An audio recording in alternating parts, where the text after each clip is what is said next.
Donne tes arguments plutôt que des... Alors, par exemple, je prends un exemple très très concret, le livre sur la neurocognitique. Alors, je ne l'ai pas du tout lu en entier parce que j'ai pas eu le temps en fait. Je l'ai pas eu assez longtemps entre mes mains physiquement pour pouvoir le lire en entier, mais j'ai lu le livre. Et quelque part, jusque dans l'écriture, il y a cette précision dans, par exemple, dans le fait de relater un moment, un instant, il y a cette précision de l'observation qui est présente. Dans les descriptions, on voit vraiment en pratique, on va dire, cette précision de l'observation. Mais du coup, pour quelqu'un qui aimerait rentrer dans la neuroconnectique et n'est pas encore dans l'état d'esprit ou ne la connaît pas, c'est vraiment, je trouve, une barrière. Ça crée vraiment une distance et on ne comprend pas bien du coup l'origine de cette façon d'exprimer et d'écrire les choses. Sarah, ne prendrais-tu pas le phénomène à l'envers? C'est-à-dire, si je me plaçais dans l'école d'un personnage absolument merveilleux, d'une tendresse, d'un humanisme grandiose qui était Milton Erickson, en psychologie, qui s'intéressait justement à comprendre derrière ce qu'on appellera entre guillemets le conscient, ce qu'on appellera entre guillemets l'inconscient, eh bien, ne serais-tu pas amené à te poser la question inverse, c'est-à-dire justement parce que dans ce livre, il y a deux voies d'accès au moins à chaque fois, c'est-à-dire une voie d'accès, je lis un texte, blablabla. Puis soudainement, en effet, dans cette voie d'accès, l'auteur, moi en l'occurrence, invite le lecteur à une autre voie d'accès.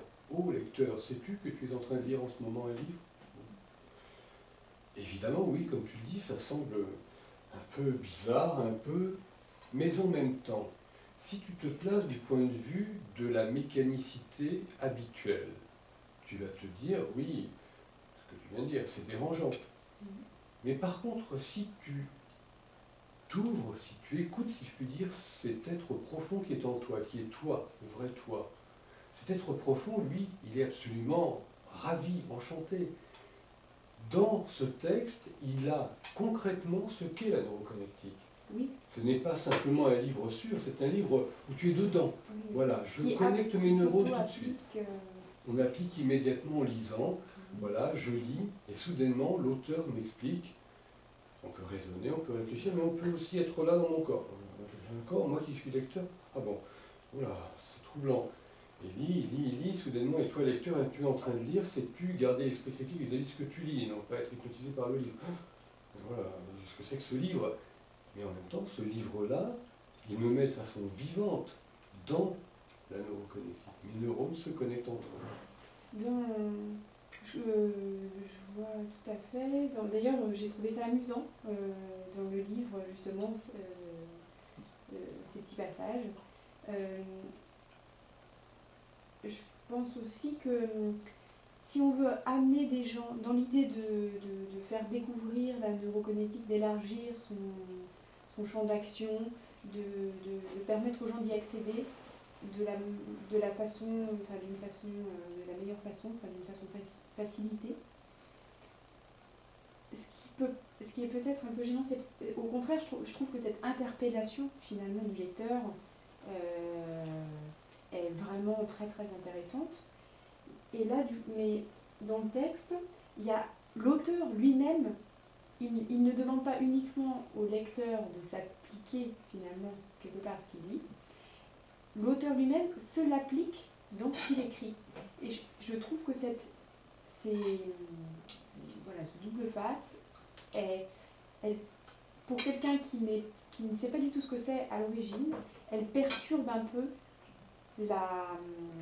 l'accès et elle crée une distance qui est difficile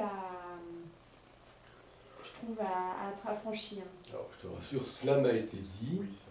et j'ai même donc quelques-uns qui se sont proposés, donc Fabrice ici présent, pour compiler des informations afin de réaliser un livre grand public d'une façon plus traditionnelle.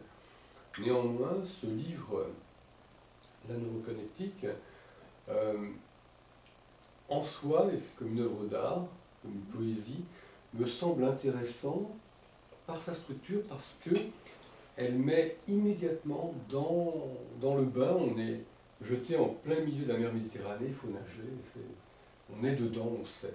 Même si, je le reconnais, beaucoup me l'ont dit, voilà, quelle façon brusque d'aborder, on sait ce que c'est, là, on est dedans, mais on ne comprend pas tout, on a peur de ne pas bien avoir saisi, on se pose encore des questions. Et parfois, il y en a qui referment le livre en disant, c'est dérangeant. C'est ça, c'est voilà, cette distance, mais il y a des gens qui vont faire l'effort de la franchir, et il y en a d'autres que ça va rebuter. Alors, Et C'est les niveaux de lecture dans le livre qui sont difficiles.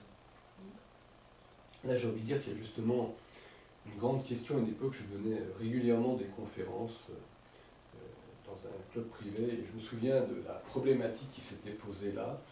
Des gens m'avaient dit, c'est très bien ce que vous dites, mais j'ai pas envie de passer à un groupe de travail pratique. D'autres qui me disaient, c'est bien ce que vous dites, mais j'ai pas envie de lire. C'est-à-dire qu'en fait, on s'aperçoit que beaucoup d'individus sont très limités au niveau des modules cérébraux dans leur cerveau, donc, qui vont s'activer. Alors, le module de la lecture, oui, mais pas d'écoute, pas de pratique. Ou alors, je suis dans des travaux pratiques, mais je ne lis pas, j'écoute seulement, etc. Et donc, au bout d'un moment, on comprend que, bien sûr, il y aura des individus qui vont rejeter tel ou tel aspect de ce livre, qui est justement tout cela réuni. C'est un livre sur la neuroconnectique qui s'applique la neurocognitique. à lui-même, et donc au lecteur et à la lectrice. Mais, par contre, ce qui devient extrêmement intéressant, c'est que c'est peut-être d'une certaine manière, ce que tu évoques, une façon de trancher dans le vif. En effet, il y a ceux ou celles qui vont lire en disant mais finalement, ceux-là, on passerait des mois à essayer de leur parler, de les intéresser, de leur expliquer que c'est plus avantageux pour leur cerveau, que ça leur donne plus de liberté, qu'ils sont capables d'avoir donc une démécanisation, un désengagement vis-à-vis des conditionnements, et donc finalement aussi une vieillesse heureuse plutôt que d'avoir des maladies neurodégénératives. Et ces gens vont dire non, ça ne m'intéresse pas parce que.